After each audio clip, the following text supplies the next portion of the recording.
Happy Friday for Rocket Report.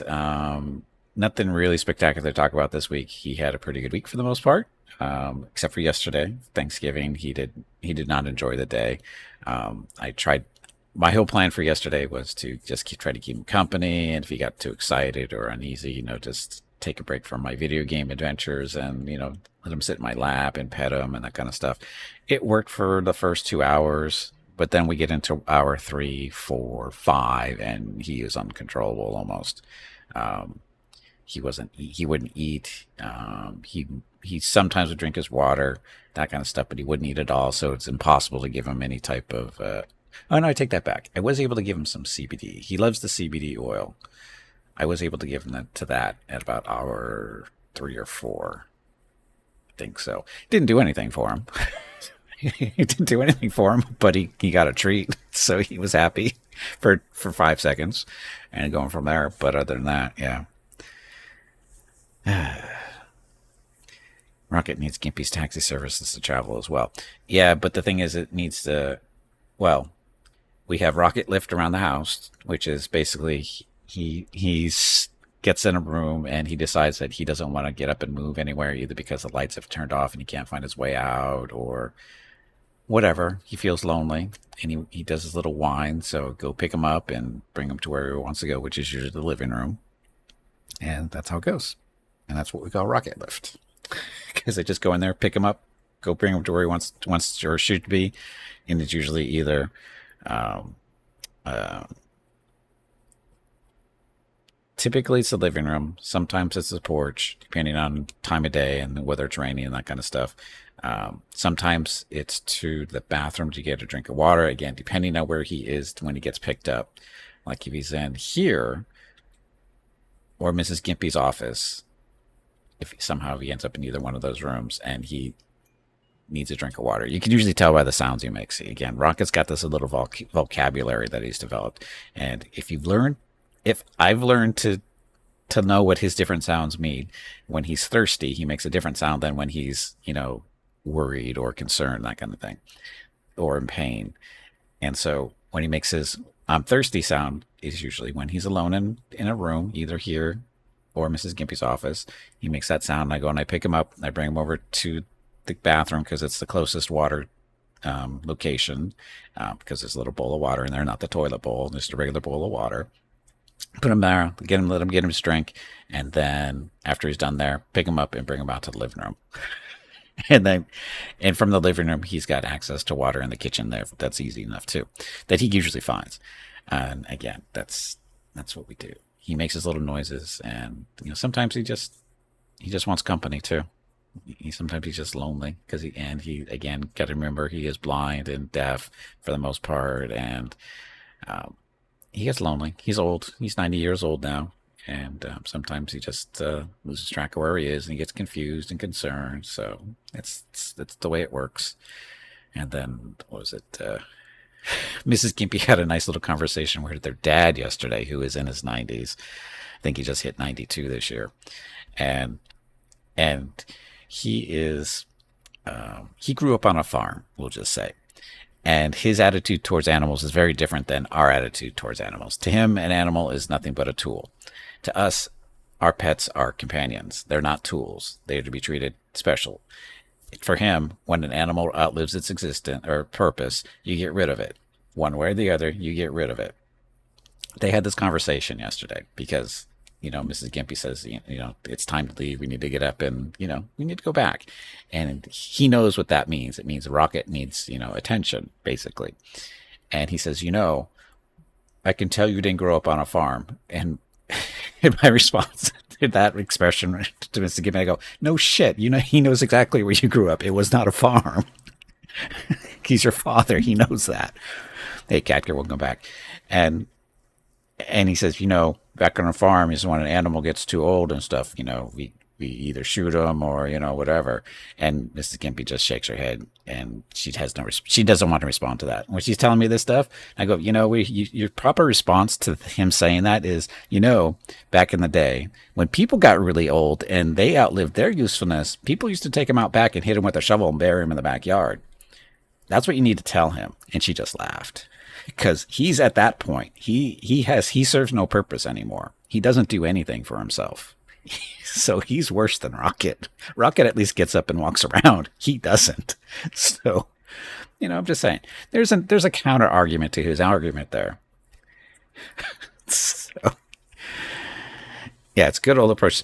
Well, the thing is, you got to remember, on farms, animals usually aren't companions. They are a tool. They serve a purpose, which I'm not going to debate with anybody on that one, because that's a different, it's a different society. It's a different situation. That's not what we're talking about with Rocket. Rocket is not a tool. Rocket is a companion. He's a pet. He is not meant to, he's not just something you get and you dispose of when it's no longer convenient. That's wrong. I mean, we purposely pick Mickey and Rocket to be companions, not to be, hunting, vermin or playing guard dog and that kind of stuff. That's never been their role. Their role has always been companion. We chose them specifically for that reason. So just to eliminate him, just because he no longer is the best companion anymore, is horrible. That's just inhumane to me. I mean, it's just wrong. It's just wrong on so many different levels. And it's just like, anybody who wants to say that, they don't serve their purpose anymore, blah, blah, blah, just get rid of them. And go, how would you like that if we treated you like that? In all honesty, I don't need you anymore. You're a parent. Your job is over. Your job as a parent is to raise your kids, make them to adults, and that's it. You're done. Why do we keep you around after that point? That's basically what you're saying when you're saying it's time to get rid of your companions, your dogs and pets and stuff. It's like, they don't serve a purpose, so why do you keep them? Your parents don't serve a purpose, why do you keep them around? I mean, honestly, what's the difference? And if you say, well, one's a human, one's an animal, there's no difference there. They're both alive. They're both alive. There's no difference. So, anyway. And make friends and win influence. Exactly.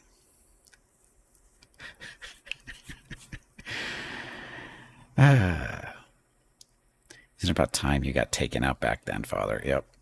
Well, there's no difference, Jeff. That's the whole point. There is no difference. There's a herder here and a couple of dogs, and they are not that bark loudly at tenders and blah blah.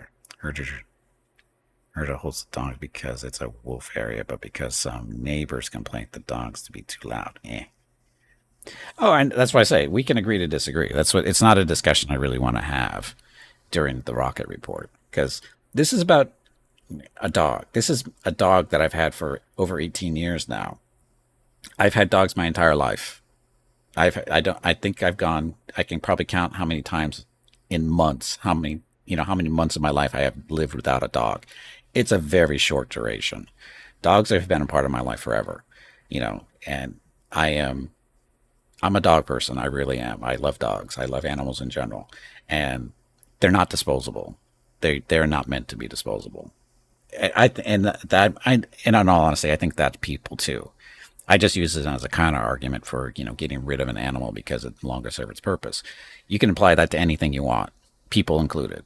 And it's a discussion that's, popped up over the years of my life. There's been, euthanasia and stuff, when people get to a point where they can no longer take care of themselves because they're sick or whatever. Euthanasia is a valid discussion to have. Whether it's, right or wrong is very complex. And to me, it's the same thing for animals too. Just because, like I said, just because they're expensive or, you can't take care of them anymore for whatever reason. It's just, you can be on either side of the fence or in between, wherever you want to be. For me, I'm on the side that they should be allowed to live as long as they can, as long as you can keep them comfortable. Hey, Hobo, welcome back. Hobo loves Bob. But anyway, Babby's mom and dad. After Linda died, we don't get a new dog since him. After a month working, your dad and me used to be.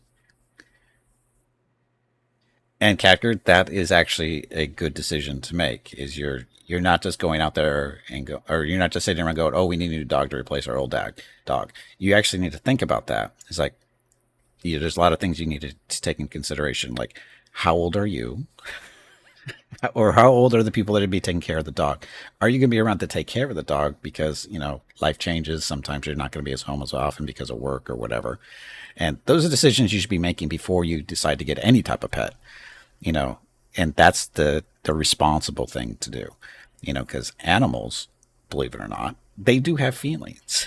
they they do. They really do, and having somebody around to actually be their you know was it the companion? I guess you're their counter companion, their owner.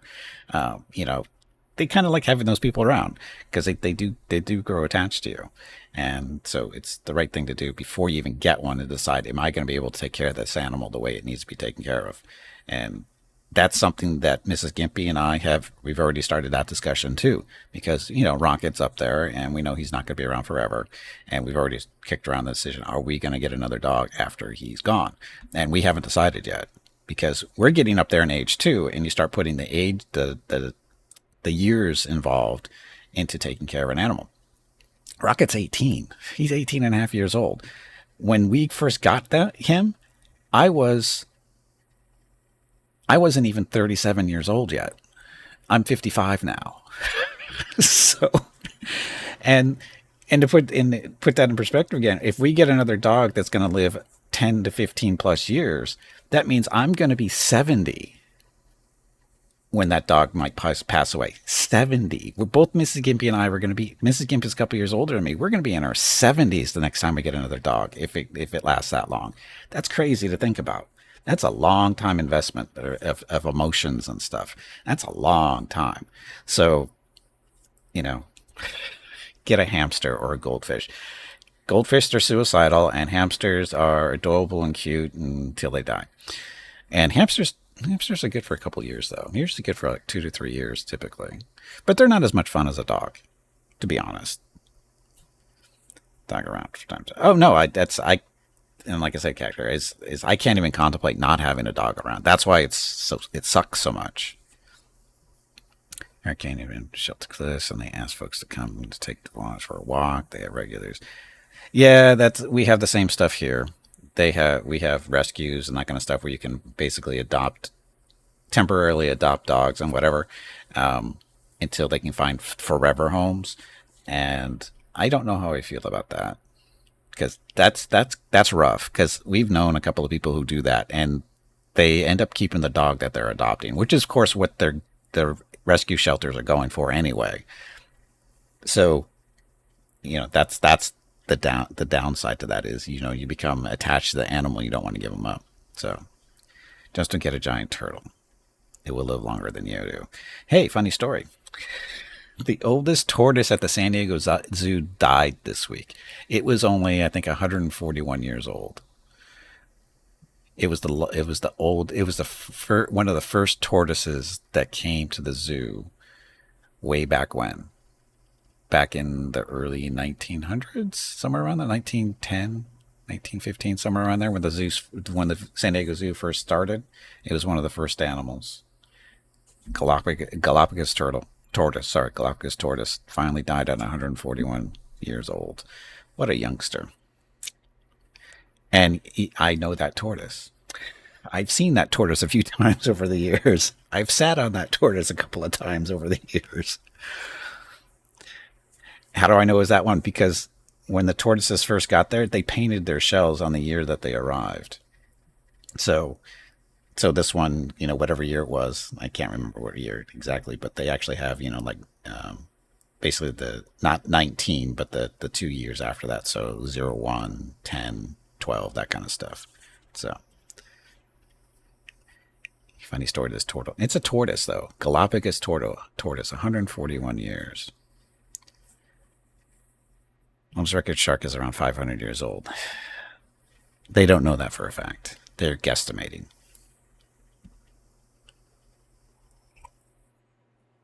Carp? Why do you want carp? Oh, Jeff, keep a carp in the bathtub and then you can eat it for Thanksgiving.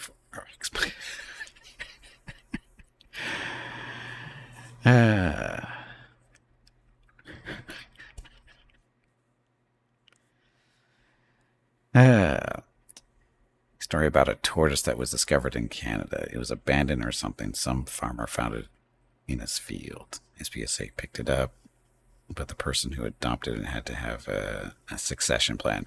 Yeah, that's the problem with tortoises. They live a long time. Bet the oldest shark ever.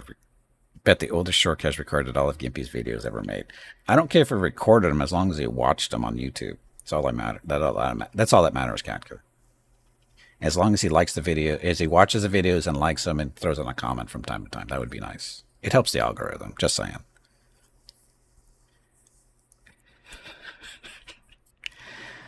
Carp tasted best from rivers in the early spring before farm runoff and the water warms up too much because it's better food, right?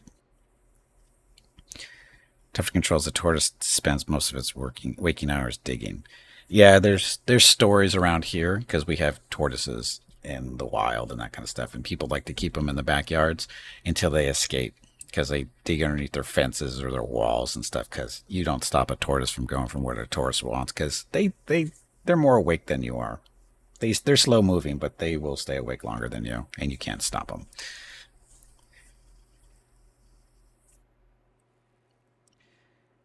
If you're not working from home, is you don't go watch full playthroughs anymore. That's what YouTube is for. Yeah, well, rabbits you usually don't let run around free because around here they would be dead within a day or two between cats that are walking around and coyotes. Rabbits, free roaming rabbits don't last long around here. Especially, well, domesticated ones. Wild ones are a different story, but domesticated rabbits, they don't last too long if you let them run around. Oh, also we have these things called red-tailed hawks that love to eat rabbits. Seen that happen live when I was a kid. Holy shit. That wasn't traumatic at all. Never seen a cat go out a rabbit. If the rabbit's small enough, they will. Or the cat's big enough. Just get a platypus as a pet. No, I don't think so. These things are dangerous. But anyway, back to the red-tailed hawk and a rabbit. I think, how was it, about 10, 11 years old, maybe even 9. No, I had to have been 10 because of the house we were living in.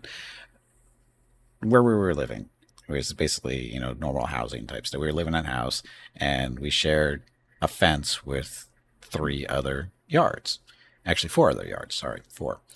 And the yard behind us, family, kids roughly our ages and stuff, and they had a pet rabbit, a couple of pet rabbits actually, and usually they kept them in their little what was a hutch, rabbit hutch, a little, basically a box and stuff, so they're safe and whatever.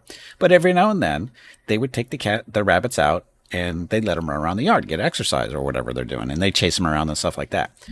And one day I was out in the backyard, probably picking up dog shit because we had a dog, and I just happened to look up at the sky and I see a hawk, not uncommon at the time, just a big red-tailed hawk just circling the area just above the houses. And I'm going, as a kid, I'm looking up and I know a little thing about animals at this point in my life, and I'm looking up and I go, what's he going after? And next thing I know, he goes into a dive and he lands into the other yard and he hears screeching and scrawling, and next thing you know, he is flying up when he's got something in his claws. It was one of the rabbits. Nature in action. Yeah.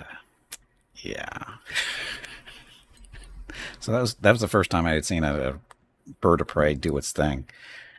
Luckily, I didn't see the impact, but you definitely heard the screeching and the crying and stuff. It was not pretty. And of course, then the kids are watching it happen, and they got no way to stop it. So yeah, the Animal Kingdom is a wonderful place.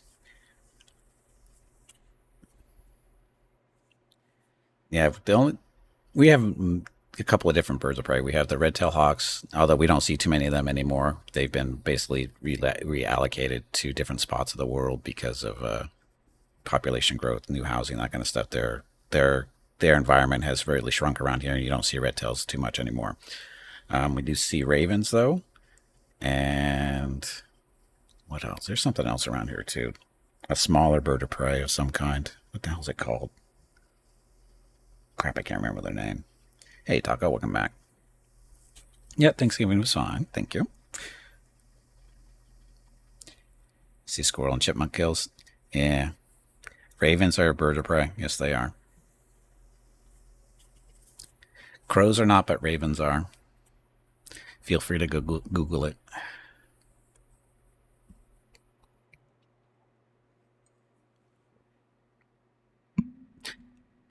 I learned ravens were bird of prey back when I was in junior high. I was probably about 13, 14 years old, and I learned that ravens are bird of prey because I was doing a report for my science class on birds of prey. And it so happens that we have, at the time, there was a bird of prey rescue organization literally down the street from us. And how I found out about that, I don't know. But I just knew there was a guy down the street from us. He basically rescued birds of prey when they get hurt and stuff. And as part of my report, I talked to the guy and did a little interview and stuff. And I go, so birds of prey, do we have any here in the San Diego area? And he goes, yeah, there's a red-tailed hawks, there's ravens, and the other one that I can't remember. And I go, ravens? And he goes, yeah, ravens are birds of prey. Most people don't know that, but they are. They've got all the same qualities as the hawks do. They've got the long claws. Their beaks are slightly hooked at the tips. If you actually look at pictures, they're hooked like regular birds of prey. Not as much, but they are there, and they prey on other animals, and they are considered a bird of prey. So, again, I learned that was a long time ago. Didn't know ravens worked with Catwoman.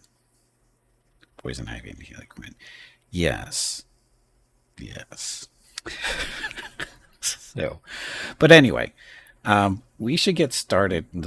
We've totally diverged from the weekly Rocket Report, but Rocket, he's doing well. His medication is easier. It's gotten easier to give to him because we've learned that he loves peanut butter, and we've known that a long time. But he loves peanut butter, and we are mixing his medication in there. He takes it, and it's better. He's as a result, he's a little bit more comfortable for the most part because of arthritis and all that kind of fun things. So he has to take this medication, and the best way to give it to him is through peanut butter, and it's working. So, but again, he's doing well.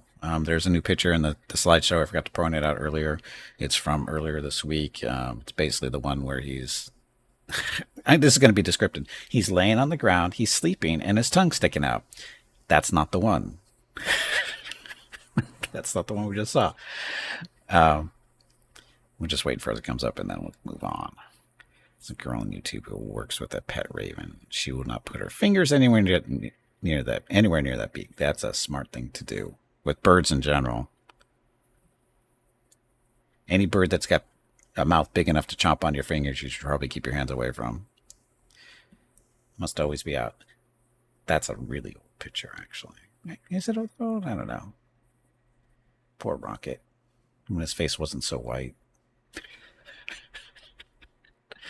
It's getting worse and worse. There's his food, or his meals, what they usually look like. He loves them, usually. Come on, where's that picture? We're still quite a ways away from it. The new picture kind of looks like that one, but it's different. It's different. And there's the sorry, not the burrito. Rocket the little burrito. Relaxing stuff. Keep telling Mrs. Gimp we need more videos of him walking around. She always forgets. How can you forget? We need more video of him walking around when he goes on his walks. When he's a little bit more lively. Hey, Brewdog, welcome back. Happy Friday. Nope, not that one either. Can barely see the tongue, but it's there.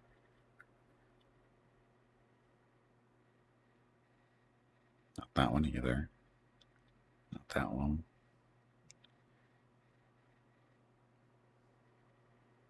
Not that one.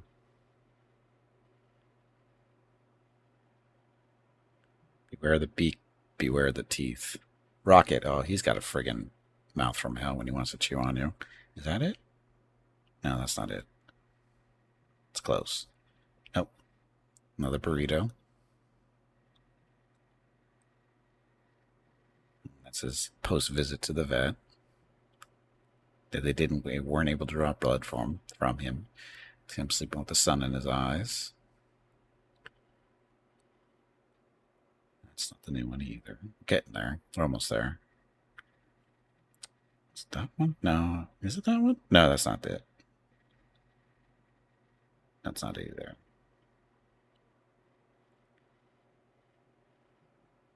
Almost there. Another burrito picture. We could take one of those probably every day. There's Mrs. Kimpy's robe, keeping him warm in the morning because, you know, it was a little chilly. And that's not it either. Get there. Nope, that was it. Oops. See, all these pictures, they look the same sometimes. The sleeping ones. That's why I told her we need more videos and stuff. But anyway, that is the Rocket Report for this week. A little distracted there for a little bit, talking about birds of prey and rabbits dying, that kind of fun stuff. But yeah. Anyway, let's get back to that stuff. There we go. There's Mickey sleeping hard. Okay.